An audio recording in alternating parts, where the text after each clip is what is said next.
Y quisiera especialmente los siervos de Dios que orasen por mí como si fuesen a predicar ellos, con el mismo interés.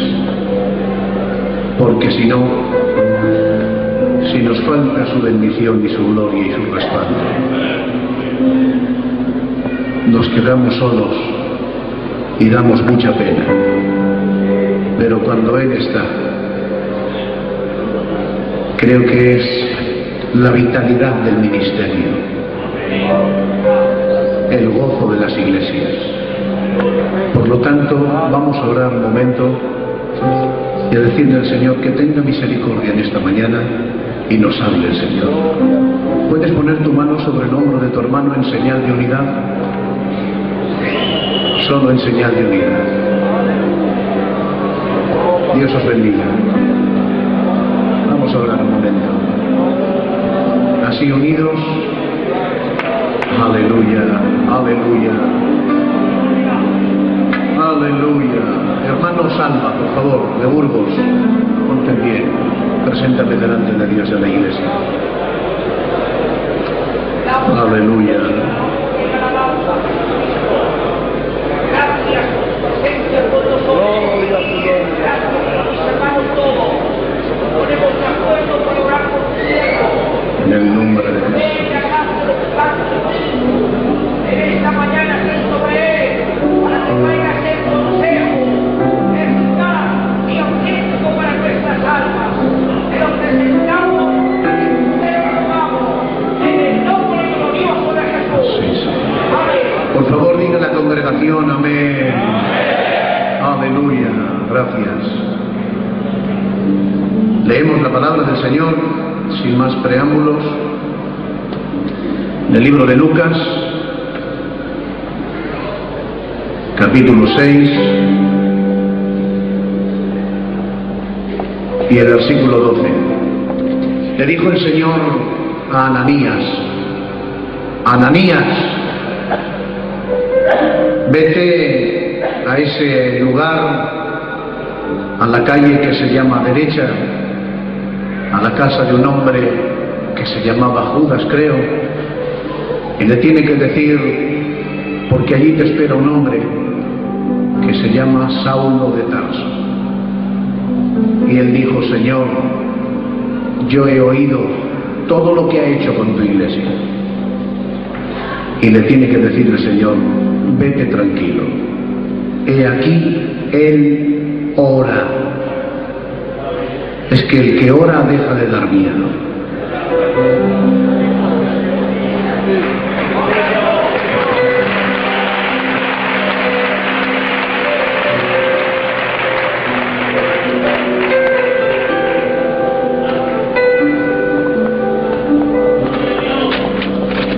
Hay algunos que dan miedo, amigo, pero creo que este no es el día para dar miedo.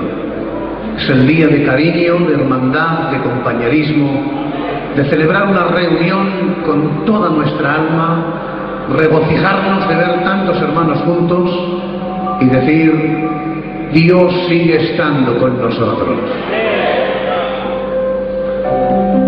Elección de los 12 apóstoles. Dice el versículo 14, para abreviar la escritura: y llamó también a Simón, a quien llamó Pedro, a Andrés su hermano, Jacobo y Juan, Felipe y Bartolomé, Mateo, Tomás, Jacobo hijo de Alfeo, Simón llamado el Celote, y Judas, hermano de Jacobo, y Judas Iscariote, que llegó a ser el traidor. Que Dios bendiga su santa palabra en nuestros corazones.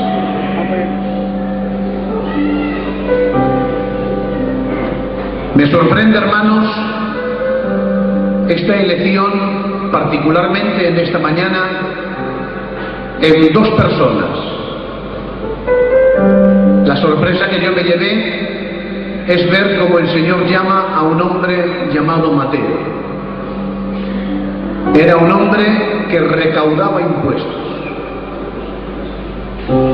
Un hombre que era un renegado de su nación. Había traicionado sus principios y se había unido al pueblo romano para tomar del dinero de los contribuyentes judíos. A tales personas que se dedicaban a este trabajo los excluían, y realmente dentro del pueblo hebreo no se les miraba bien, porque Mateo era un publicano, un recaudador de impuestos. Y a mí me llamaba mucho la atención, hermanos, que el Señor ha llamado a un hombre llamado Simón el celote. Viendo esto me impactó, porque estuve examinando lo que significa la palabra celote. Y eso no significa otra cosa, sino que los celotes eran extremistas.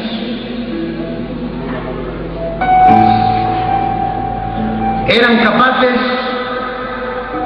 de rebelarse, empuñando las armas contra Roma para no pagar tributo. Y a ellos se les llamaba los celotes celosos. Celote celoso. De los más acérrimos, de los más celosos, de los que están dispuestos a perder su vida por sus principios, por sus creencias. Lo llama Dios a ese hombre celoso, pero también llama Dios a uno de los renegados, a un publicano, a un hombre que ha traicionado su nación, sus principios, y está tomando impuestos de su propio pueblo. Tales personas eran desechadas como que nunca hubiesen pertenecido al pueblo de Israel. Pero qué listo mi Señor, los unió en el grupo de los 12. Creo que el ministerio del Señor fue buscar la unidad. Y quien busca la división no es digno de predicar el Evangelio.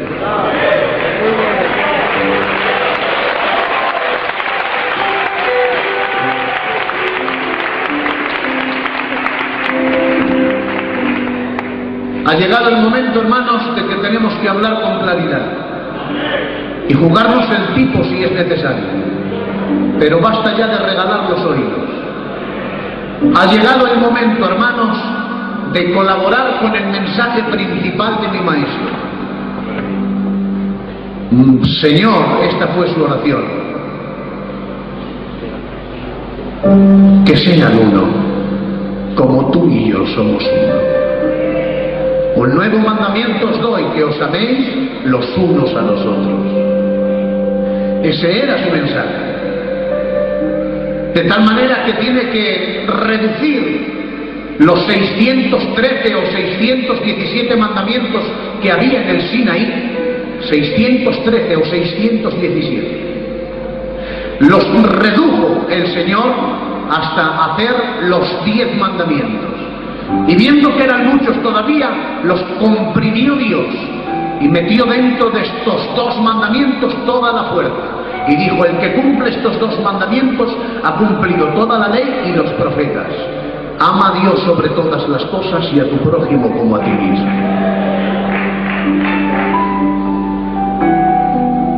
Creo que estamos... Y la guerra no es contra nosotros, la guerra es contra las huestes de maldad.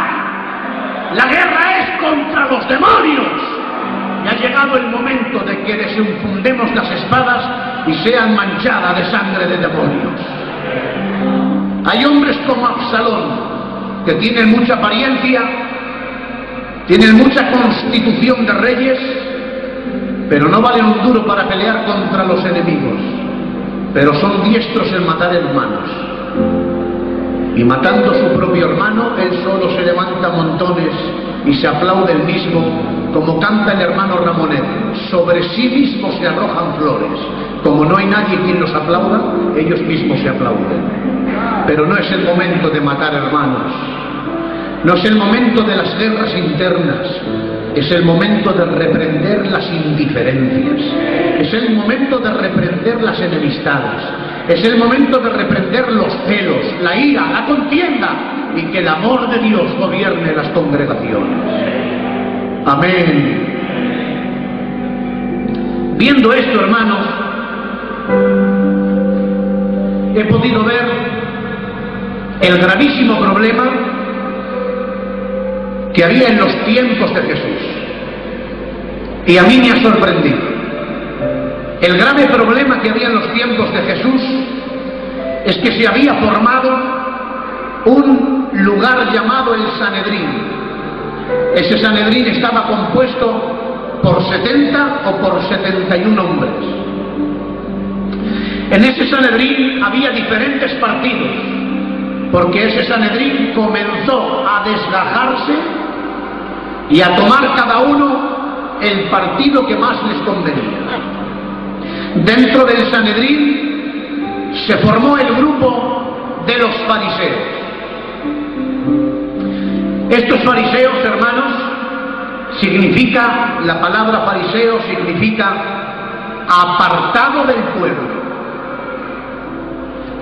Vivían sin relación, sin compañerismo, en solitario. Pensaban que para mantener la santidad lo que necesitaban era estar recluidos del pueblo, de la popularidad, muy fuera de las masas. A estos hombres, antes de llamárseles fariseos, se les llamaba Hasidim, y significa los leales a Dios. Les cambiaron el nombre por fariseos, apartados del pueblo. Pero ellos quisieron cambiarse el nombre y se querían llamar los Javerim, que significa los compañeros del pueblo. Pero realmente la religiosidad, los títulos, los puestos, los apartaron de estar involucrados con el pueblo. Dentro del fariseísmo comenzó a levantarse diferentes ramas. Entre ellos se levantaron los saduceos. Era un partido sacerdotal aristocrático del judaísmo cuyas doctrinas y prácticas eran opuestas a las de los fariseos. Autoridades fiscales que controlaban los impuestos. Es decir, se levantaron los saduceos porque era la influencia económica dentro de la fuerza del Sanedrín. Sin embargo, la influencia del conocimiento era el fariseísmo. Los fariseos eran doctos en la ley. Y las dos influencias, tanto la influencia económica como la influencia del conocimiento, los dos querían gobernar el Sanedrín. Y al querer ellos ser la cabeza que gobernaba el Sanedrín, comenzaron las disensiones, las disputas, las divisiones. Se comenzaron a separar por puntos doctrinales como la resurrección. El fariseísmo creía en la resurrección de los muertos y los saduceos no creían en la resurrección. De ahí división por una doctrina. Se dividían por la economía, se dividían por el conocimiento. De ahí comenzaron los celotes, celosos, comenzaron a trabajar para autodestruir al pueblo saduceo. Se levantaron, hermanos, los celotes para destruir al pueblo saduceo con la fuerza misma del fariseísmo, porque los celotes eran fariseos celosos, acérrimos, y comenzaron a arremeter contra la fuerza económica. De tal manera que un siglo más tarde los destruyeron, los exterminaron y los sacaron del Sanedrín. Pero dentro del mundo fariseo se levantó otro grupo importante. El grupo se llamó los esenios. Los esenios, hermanos, ellos mismos se llamaban los hijos de la luz. Se consideraban el verdadero pueblo de Dios y enemigos de todos los líderes en Jerusalén. Y ellos decían: nuestra lucha es contra los hijos de las tinieblas. O sea, los esenios fariseos se ponían a luchar contra toda ley. Se ponían a luchar porque el fariseísmo sacaron otro pueblo llamado los escribas. Los escribas eran quienes entresacaban de la propia ley todo el conocimiento, y de la propia ley no se conformaron con los 613 mandamientos, sino que de ellos mismos sacaron muchas más tradiciones de los ancianos, y algunas tradiciones se hicieron tan fuertes que estaban por encima de la autoridad de la palabra de Dios.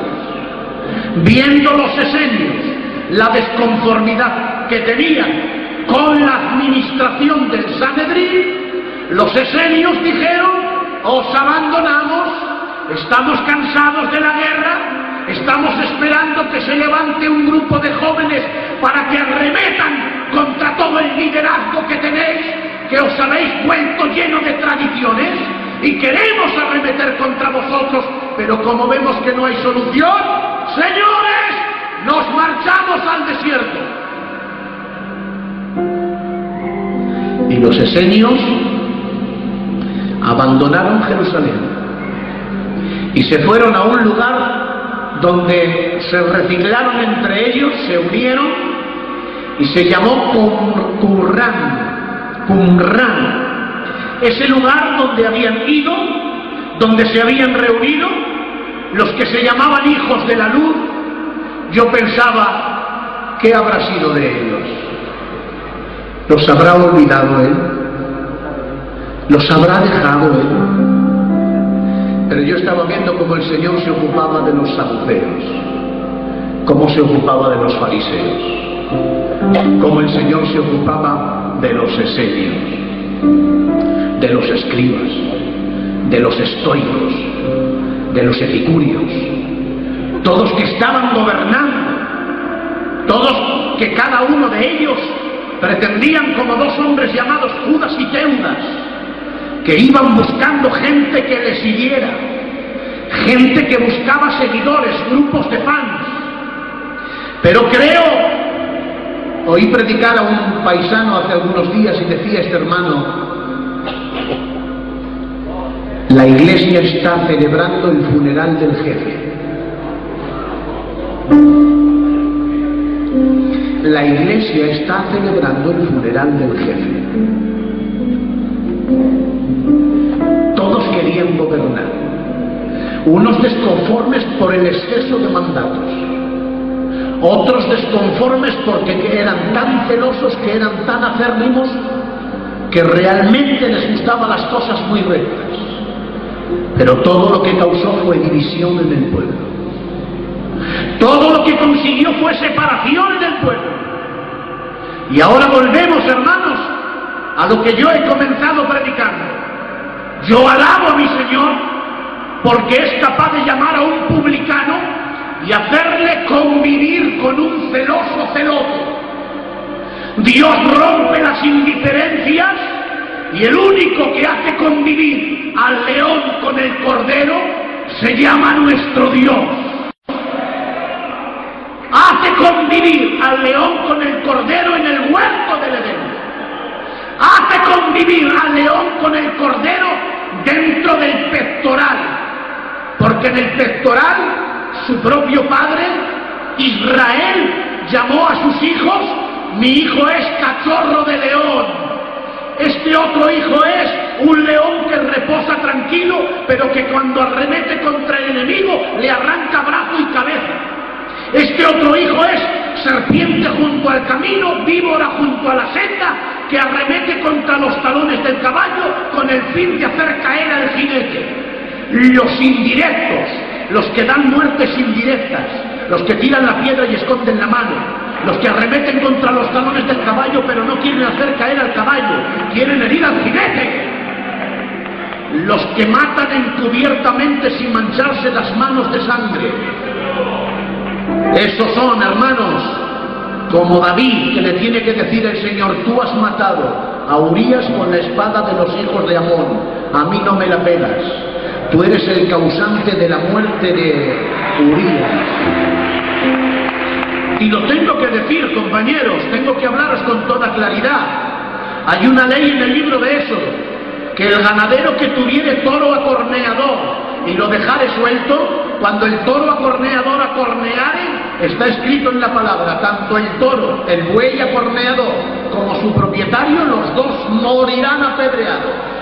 Pero el que supiere que tuviere buey acorneador, que se asegure de atarlo bien, y si él se escapare, el dueño, el propietario, será inocente delante del juicio y tendrá que pagar la indemnización del cofer. Pero el propietario que dejare suelto al buey acorneador, tanto será culpable el buey como el propietario. Yo tengo que decir, hay algunas personas en las zonas y algunas personas en las iglesias, que ellos realmente son los buenos, pero dan muertes indirectas, porque en las casas tienen bueyes acorneadores y no los atan, sino que los incitan para que comiencen a cornear y a matar. Tanta culpabilidad tiene el ganadero como el propio buey acorneador.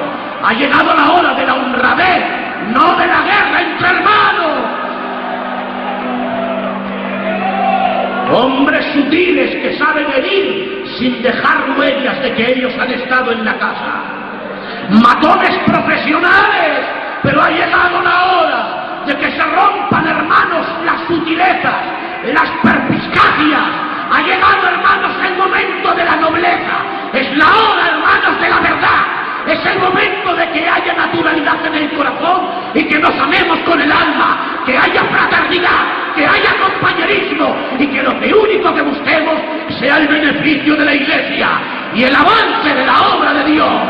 Un aplauso para el Señor, hermanos.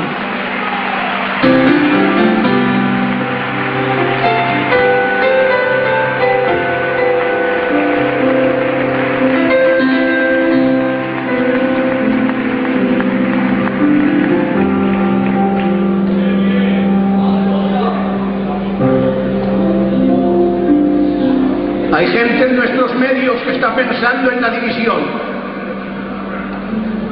No están conformes. Unos esenios se van al desierto y no quieren saber nada de nadie. Se han aislado y se consideran los hijos de la luz. Tienen heridas en el corazón porque se ven incomprendidos.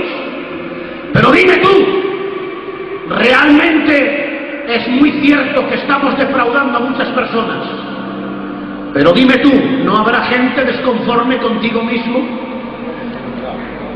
Hace algún tiempo me llamó un hermano, al cual yo respeto y quiero mucho, y me dijo: hermano Miguel, yo no esperaba ninguna llamada de nadie, pero de ti por lo menos esperaba una llamada de teléfono. Me has defraudado. Tú me has hecho más daño con tu silencio que otros hablando mal de mí. Yo le dije: te ruego en el nombre de Cristo que me perdones y voy a rectificar mi error, voy a estar contigo 2 días. Todos ofendemos muchas veces.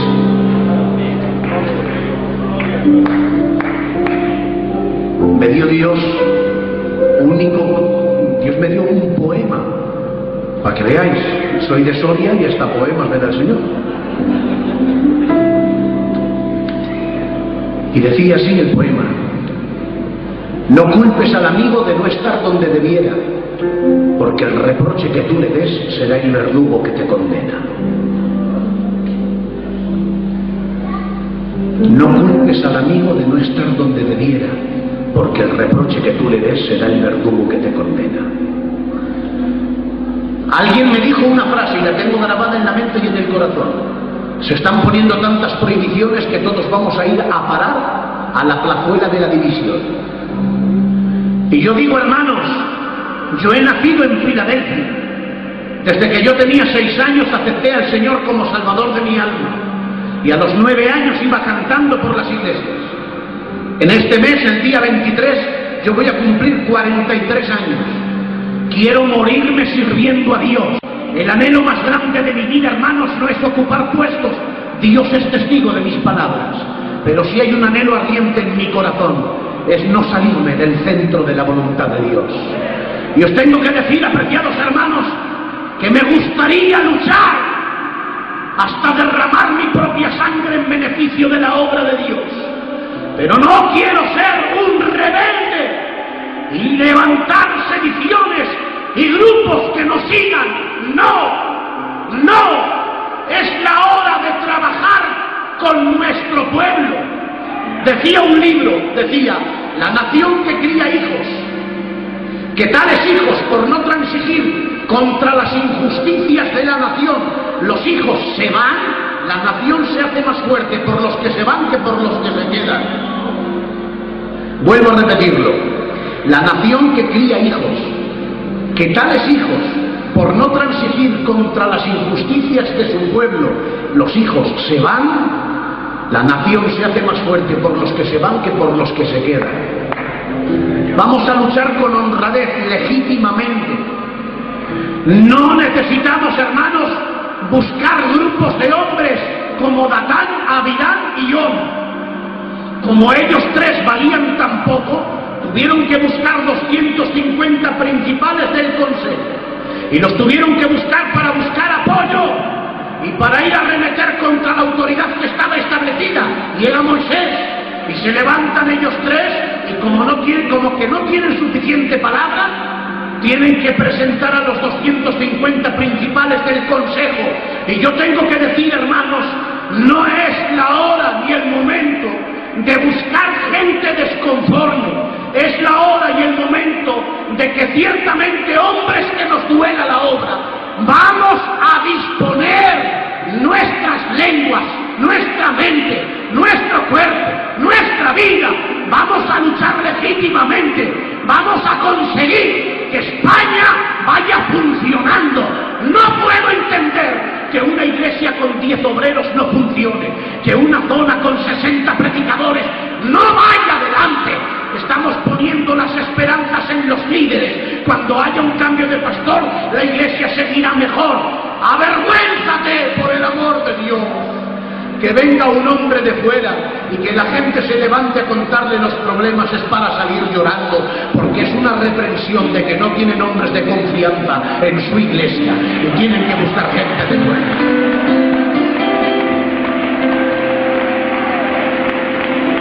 España nos está reprendiendo a todos. Cuando oyen que algún hermano viene del extranjero, se nos marcha España. Y debiéramos de llorar gotas de sangre, que tengan que ir a los desiertos a buscar un hombre ungido y que las sinagogas se queden vacías. Señores, si hay que bombardear las sinagogas, vamos a bombardearlas. Y si hay que salir al desierto, porque allí está la unción, que se rompa, hermanos, todo lo que tenemos ahí dentro de nuestras mentes. Y si en Egipto hay pan y hay que abandonar Canaán, señores, ha llegado la hora de ir en busca de la gloria y no de la división.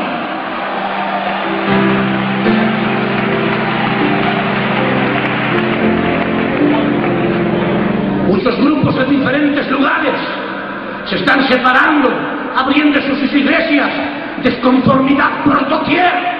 Yo tengo que decir, apreciados hermanos, ¿por qué no aportamos lo que tenemos? Y el que sepa hacerlo mejor, mirad hermanos, y el que sepa hacerlo mejor, mirad hermanos, os lo explico de esta manera. Estaba un cuñado mío que está por ahí sentado, estaba observando el trabajo de mi suegro, de su padre, y él observaba cómo su padre colocaba las baldosas en mi casa. Se quedó mirando mi cuñado y le dijo: padre, has empezado mal, vas a terminar mal. Esta lindera que tú has hecho te ha salido mal, luego vas a rematarlo mal, porque tenías que haber hecho aquí, haber cortado allá, te merece la pena que lo vuelvas a quitar. Fue mi suegro, pero de esta manera cogió las herramientas, se las puso en la mano y le dijo: si sabes hacerlo mejor, es para la casa de tu hermana, hazlo por favor. Son buenos los que lo son en su propio lugar, no los que dicen ser lo bueno que serían si ocuparan el lugar de otros.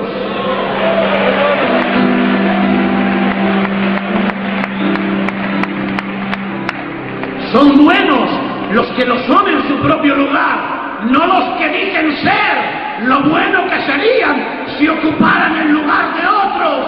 Hermanos, que no es el momento de mirar, hermanos míos, cómo trabajan otros. Es el momento no de destronar estrellas. Hay suficiente cielo para más estrellas. No tienes que destronar a nadie, no tienes que ridiculizar a nadie, no tienes que menospreciar a nadie, porque hay personas que no son grandes hasta que ven a un hombre en la ruina, se suben ellos en las ruinas y se quedan como campeones. Basta ya de hermanos que aprovechen las ruinas de otros para hacerse ellos los campeones. Es la hora de que cada uno atienda sus deberes. Vamos a hacer lo que nos corresponde. Es que si yo entrara en el consejo de dirección, la dirección iba a cambiar. No cambia por ti, no cambia por mí, no cambia por el hermano Emiliano, no cambia por el cambio de presidente. ¡No! Y 1000 veces no. Hay un cambio que se puede producir y es el mismo Dios el que puede provocar un cambio, una revolución en España. Que no estemos tan preocupados por las divisiones, sino mucho más preocupados a ver la gloria que Dios va a derramar, a ver la unción que Dios va a hacer, que vayamos caminando por la calle y los poseídos se manifiesten, que vayamos caminando por la calle y la gente se tire de rodillas diciendo quiero aceptar a Dios como Salvador de mi alma. Que esa repercusión haya en los hombres de Dios. Yo tengo que proclamar en esta bendita tarde y quiero aprovechar con esta palabra tan seria. Hermanos, dentro del Sanedrín hubo montones de divisiones, partidos que se hicieron aparte, comenzaron cada uno por su lado, y yo tengo que decir, no, esta es la iglesia del Dios viviente, es columna y baluarte de la verdad. La columna es quien sostiene y el baluarte es quien defiende. El arma está en nuestras manos. Y escúchenme bien, creo, presten atención a lo que voy a decir, no me considero un defensor de la denominación, ni me considero un defensor de la dirección, me considero un defensor de la palabra de Dios. Y la palabra de Dios, hermanos, es la que tiene toda autoridad por encima de todo. Cuando veamos algo que no va bien, levantémonos y arremetamos contra toda autoridad que no sea la palabra de Dios, porque no admitimos otra autoridad que no sea la palabra de Dios. Hay una religión que tiene 3 autoridades o 2 autoridades por encima de la palabra de Dios. Esa religión admite como una autoridad superior a la Biblia los concilios ecuménicos. En el concilio ecuménico acuerdan adorar a María y todo el mundo adorar a María. Es antibíblico, pero como lo ha acordado el concilio ecuménico, todo el mundo adorar a María. Esa autoridad está por encima de la palabra. Pero hay otra autoridad que cuando habla cierto hombre se le llama escátedra, voz de Dios irrebatible. Ya no hay quien hable nada. Pero en medio de nosotros, en nuestra denominación, ni hoy ni nunca ha habido otra autoridad y otra palabra que no sea la palabra de Dios gobernando en medio de nosotros. No queremos que gobierne el conocimiento, ni queremos que gobierne la economía. Hay gente que se piensa que porque ellos son los que pagan en las iglesias, la iglesia se va a hundir y son la jerarquía máxima dentro de las congregaciones. Pero no queremos que los aristocráticos económicos gobiernen la Santa Iglesia, ni tampoco queremos que la influencia del conocimiento gobierne la Iglesia. No, queremos un gobierno teocrático, que la teocracia, el gobierno de Dios, gobierne la congregación, y no admitimos más cabeza que esa. Por eso el que se considera cabecilla, Juan el Bautista, le cortaron la cabeza. Las palomas, antes de ser sacrificio agradable, les tenían que cortar la cabeza. El que saca la cabeza al pueblo como Absalón, le cortan la cabeza y mueven por la cabeza, y de lo que presumen del pelo es la causa de su ruina. Dios no quiere cabecillas, Dios quiere gobernar la iglesia.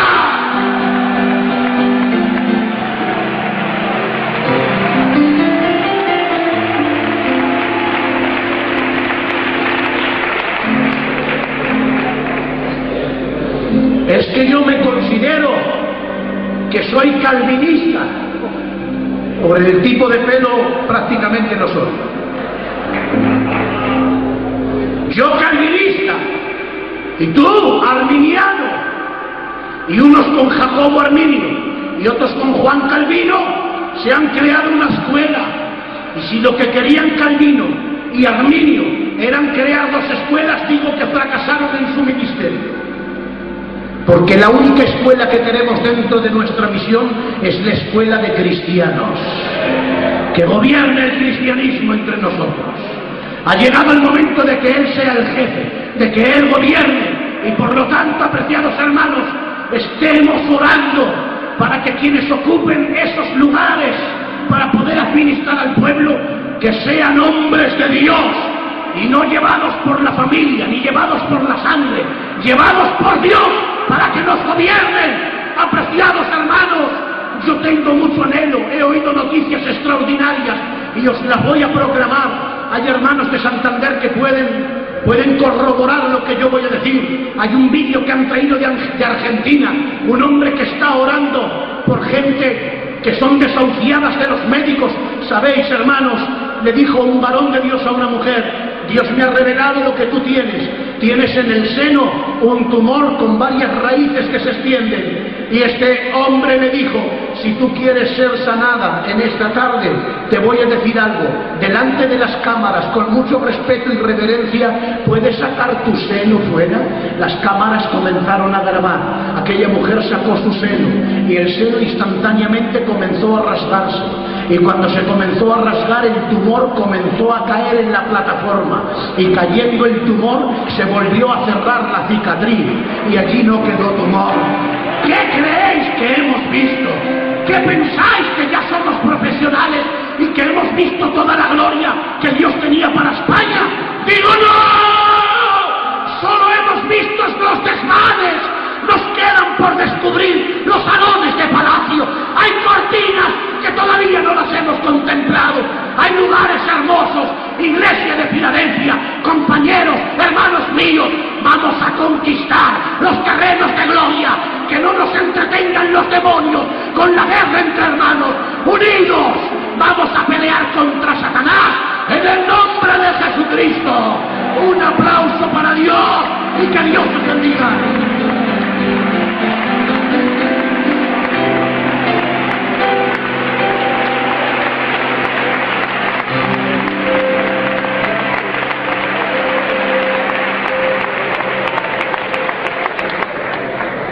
¡Aleluya! Bueno, así son mis niños.